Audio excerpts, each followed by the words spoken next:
Metadikol mengawal tekanan darah dengan mengikat reseptor vitamin D dan bertindak sebagai agonis songsang. Pada masa yang sama, metadikol meningkatkan vitamin C melebihi apa yang boleh dicapai dengan suplemen harian. Oleh kerana vitamin C adalah antioksidan, ia mengurangkan protein C reaktif dan kolesterol. Vitamin C boleh meningkatkan fungsi vaskular, mengurangkan lipid darah, tekanan darah dan meningkatkan vasodilatasi dengan meningkatkan nitrik oksida. Dengan berat molekul kurang daripada 60 nanometer, metadikol boleh mengawal tekanan darah sistolik dan distolik serta mempunyai ciri anti-hipertensi dan anti-radang. Metadikol akan mengikat dengan reseptor membran sel di seluruh badan untuk merangsang sistem imun dan menghalang pelbagai penyakit metabolik, terutamanya kencing manis, obesiti dan hipertensi. Pada masa yang sama, metadikol ialah agonis protein yang boleh memainkan kesan dua arah, iaitu meningkatkan atau mengurangkan aktiviti insulin mengikut keadaan badan dan dapat mengawal rembasan insulin serta glukosa darah dengan berkesan. Selain itu, metadikol juga menggalakkan metabolisme badan, mengawal rembasan hormon, metabolisme lemak dan glukosa darah. Ia juga meningkatkan rembasan insulin, meningkatkan sensitiviti insulin dan mencegah komplikasi diabetes dengan meningkatkan tahap adiponektin.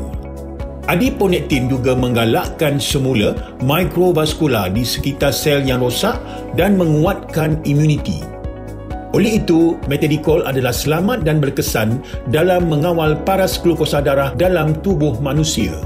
Metadikol boleh meningkatkan apolipoprotein APOA1 yang mempunyai kesan yang sama seperti lipoprotein berketumpatan tinggi HDL yang boleh mengangkut kolesterol berlebihan dalam darah ke hati untuk katabolisme bagi menghalang arteriosklerosis.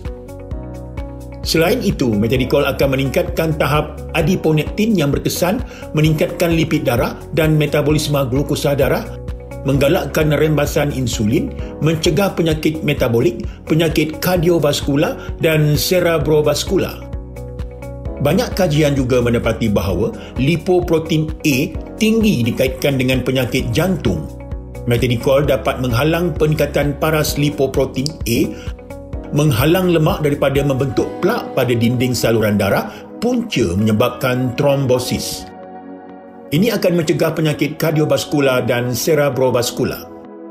Kesimpulannya, metadikol mempunyai kesan antioksidan, anti-radang dan boleh menguatkan imuniti. Ia boleh mengawal dan mengurangkan keradangan dalam badan melalui pelbagai mekanisme. Oleh itu, metadikol dapat mengurangkan risiko penyakit kronik seperti hipertensi, diabetes, penyakit kardiovaskular dan cerebrovaskular. Akhir sekali, untuk penjagaan kesihatan, anda perlu mengambil 3 semburan sekurang-kurangnya 2 kali sehari.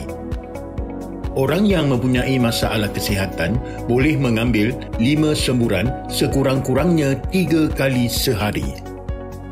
Sekian sahaja, terima kasih.